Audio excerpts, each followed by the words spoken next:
Let me paint a picture for you that Picasso could only have wet dreams of. You go to your local carnival. You get some funnel cake from the street vendor that always seems to get out of the porta potty without using hand sanitizer or washing his hands, seemingly ever. All right? You get to the last bit of whipped cream on the funnel cake that got a little bit of pubic hair and, let's say, unknown stains in it. All right? You then go on the intergalactic destructor roller coaster. All right? And you have a great time. I'm kidding. The brakes on that roller coaster have not been working properly since the last time a kid got decapitated in 1983. And now you're sitting there holding on to dear life because the handlebar that's supposed to keep you in is jittering and going up as you go down and going back down as it turns and twists and goes in 360s around the track. All right, you get off, you start yakking up whatever food you put in your belly, but even then, your stomach says, I'm not through with you. Mortal Kombat finisher. You go to the porta potty and you're blowing it up, all right? This looks like World War II up in there. And then, 5 teenagers making the 90,000th unoriginal TikTok about the Grimace Shake run into that porta potty because they're acting stupid, and all of a sudden, you look more brown than the mud monsters, and you can't scare me. Now, how would you feel about that hypothetical situation? That's how I feel when I watch this Are You Afraid of the Dark episode. This is possibly one of the worst kids' horror media things to exist since the dawn of time, since the Big Bang itself. This is one of them. All right, this is one of them. And I started off Are You Afraid of the Dark with this episode thanks to my friends, not so friends, possibly getting blocked soon, Spongy444 and Goosebumps Completionist. Because when I wanted to start Are You Afraid of the Dark, first of all, everybody and their mama and their Uncle Joe were saying that you gotta watch Are You Afraid of the Dark. This is the thing that rivaled Goosebumps. This is the thing that was possibly one of the most popular kids' horror shows ever. You had JonTron making videos on Are You Afraid of the Dark and Goosebumps, which blew up. So I was like, all right, let me watch it. Let me see what's up. All right, and then right away I got recommended The Tale of the Gruesome Gourmets. Now I saw this name, okay, then I looked up the episode, I saw the little blurb. I was like, this is pretty interesting. This sounds interesting for a premise to a kids' horror episode. My friends recommended it to me. I watched it, and I literally had an aneurysm. I was sitting there in my bed contemplating why I had eyes, why this will be stuck in my memory for a long time, why did I have to waste 24 minutes watching that? And then I was so tempted just to hit the block button on both of you boys, all right? But we're here, and today I'm going to be talking about possibly what is the most objectively worst episode in Are You Afraid of the Dark? And then tomorrow I'm going to be talking about what is the best episode in Are You Afraid of the Dark? To me, by a mile. And guess what? I'm pretty sure that both of these episodes, the worst episode I'm talking about today and the best episode that I'm talking about tomorrow, is from the same season. Season 6 of Are You Afraid of the Dark is like a literal continuous roller coaster of the hypothetical situation that I put out today. And then you get this hidden sapphire, ruby, diamond gem amongst the bunch, which is the episode I talk about tomorrow, which I'm not going to reveal. But I feel like those who have seen season 6 of Are You Afraid of the Dark can imagine what that episode might be. So yeah, this season is full of doo-doo, straight doo-doo conventions, straight cow manure, straight barnyard animal party going on. This is what season 6 is. And Gruesome Gourmets, the tale of the Gruesome Gourmets, the episode that I'm gonna unfortunately tell you about today, is from that season of doo-doo. So yeah. Now, I also want to get one thing off the rip. I have watched, yes, that's right.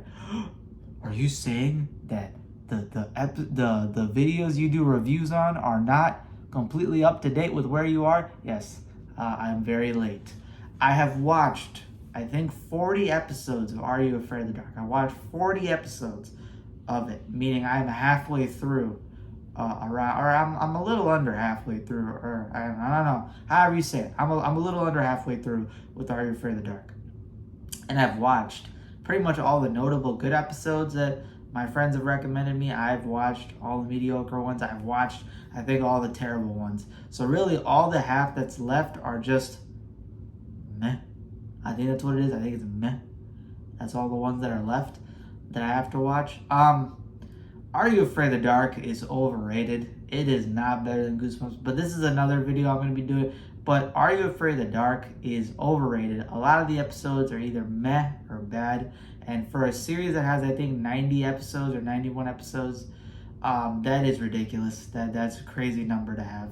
Where I think there's only like really 10 or 15 episodes that I really enjoyed out of 91, which is like crazy to me. And even some of those, top 10 that I have is like, yeah, they're good for Are You Afraid of the Dark?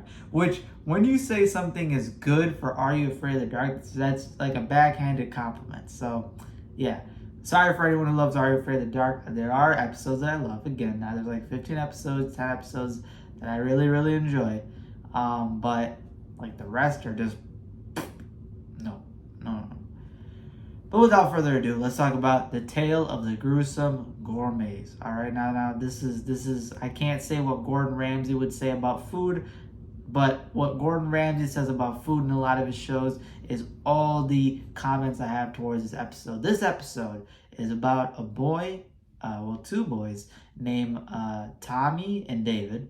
Tommy is the younger brother, David is the older one. By the way, I got distracted by this whole episode because David looks exactly like a kid I went to high school and middle school with. He looks exactly like that kid. And that kid was not a very likable kid either, so that doesn't help this episode. But I was distracted by that the whole time. So you have kids named Tommy and David.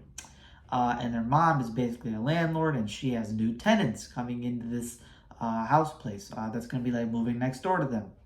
Well, I mean, it's a townhouse. So, I mean, next door is pretty much living in the same house, but you get what I mean. They're pretty much right there as the neighbors. And the new tenants that are coming in are kind of like a little bit eccentric from what they seem, because they want a really huge kitchen, and they seem to be culinary people. They love food from the seeming likes of it. So the boys are pretty interested on who might be moving in with them. And then you get introduced to some more terrible characters. Their babysitter has a boyfriend named Chuck. This dude is an absolute,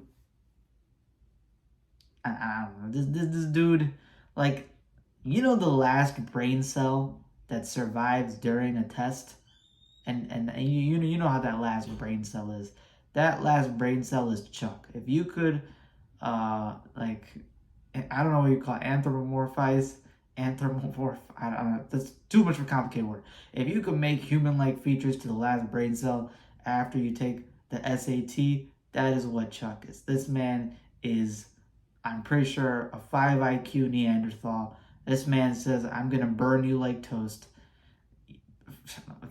I mean, that's a good line, but Jesus, man, there's no way that came out of your mouth without even giggling or laughing once. This dude is straight up an orangutan, and that's her boyfriend. And this dude is a menace. Well, he's not a menace. As menacing as an orangutan in a human form could be, that is how menacing he is. So the boys are not having a good time. Their bike gets trashed, and then they meet the tenants. Now the tenants are these pudgy, pig-bellied guys. They're both very eccentric. They both seem very, bigger than life, where they talk all proper, they move, they are very, a lot of personality, a lot of movement, a lot of tip-top, prestigious, form to their chests. And they are culinary, I guess, experts. They love food. They love, all different types of cuisine. They are chefs. And that's why they want this big kitchen, because they want to make a lot of different type of food. They want to invite over people for parties. They want to hire some employees to make food for them. So they have these big moving trucks bringing all this pots and pans and utensils and stuff. So, right away the boys are like, wow, this is interesting. These are some interesting guys coming next to us, because they talk with them. They see how kind of weird they act, how kind of cartoonish they talk, and then they see all this stuff. So pretty comically exaggerated characters. And then the employees that they're trying to do interviews with and hire, a few of them that got hired don't seem to come out of the room of the tenants for a few days on end. So the boys right away are like, well, yeah, I get you have employees, but are they living with you guys? Why haven't they like come out of the room after like 3 days have passed? Like we should have seen someone come down, but nobody came down for the past 3 days. So right away they're like, what happened to those people? And then they try to enter into the tenants, I guess, place, try to see what's up. The tenants are very reluctant. They don't want them to see anything. They're very pushing them back, trying to hide. And then upon many different, attempts to do it, they seem like they see some, I guess, memorabilia or cloth or something that resembles exactly what some of these employees were wearing the day that they went in for the interviews. So they start piecing together things in this puzzle, this doo-doo puzzle, like literally a puzzle that if you put it together, it's just the entire recreation of that tipped over porta potty. They basically piece together this puzzle and they see that, well, people haven't returned after 3 days. There's memorabilia in there that match some of the stuff that these people were wearing. These guys are very eccentric, cartoonish. They don't want us to enter their place for any reason. They don't want us to see what's going on. They are very kind of maniacal when it comes to talking about cooking and the different stuff that they're making. And that's when they realize, oh, our tenants may be cannibals. That's right. That is the premise to the story. What if your neighbors who moved in are cannibals in a kid's horror story? Now that's why this episode initially caught me. I was like, this is an interesting premise. Although the acting is terrible, although it is so ridiculously stupid that I'm like, what the WTF is going on here? That premise is pretty interesting, and I do like that premise a lot. So I was interested with this episode. And there even is one dreamlike sequence in the episode where people may or may not be on meat hooks in the freezer. That was a very good scene. Reminded me a lot of a Punisher, and I think Daredevil season 2. If you've watched it, you know what I'm talking about. So yeah, but then let's just say that all that leads to nothing. That's all I'm going to say. I'm not going to spoil what actually happens, but I'm going to say all of it leads to nothing. The climax is this big aha moment, which you're like,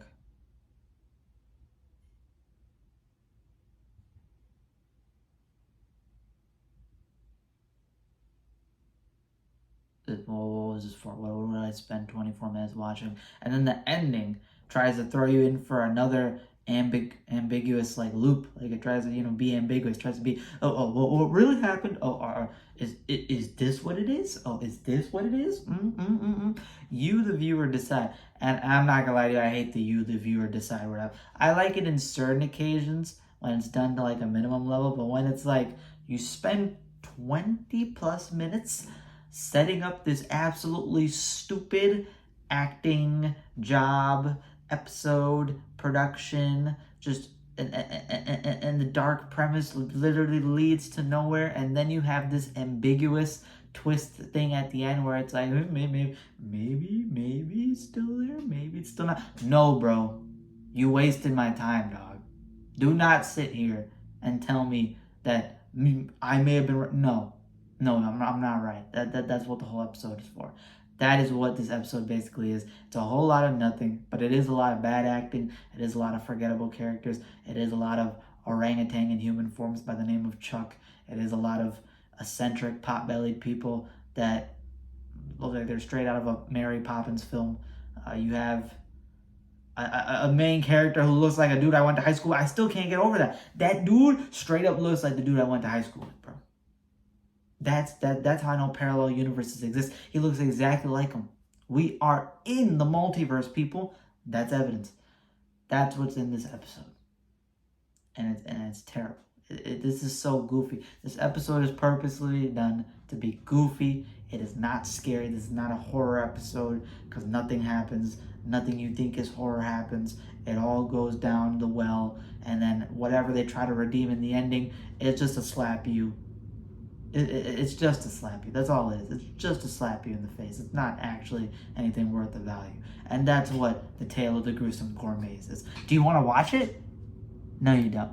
But if you do feel like watching it just for the sake of watching it, watch it one time. That's all you need, and never watch it again. Now, this is, in my opinion, what I think people regard as the objectively worst episode in Are You Afraid of the Dark, because it is no effort done. It is meant to be goofy, and it's not really horror at all. Now, there is another episode, which I will talk about probably soon enough, which is in debate for being worse than this episode. However, it's because that episode seemed to try to be good, but then it completely bombed and made one of the most irritating, horrible things I've ever watched.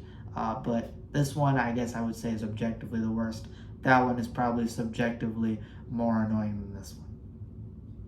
That's all I have for this review. I hope you guys enjoyed. Again, if you enjoy these type of reviews, make sure to hit that subscribe button. It's a free way to support me. Hit that like button as well. It lets me know you guys are engaged, you guys like the content, you guys like what's coming out, and just lets me know that I should keep putting out certain stuff.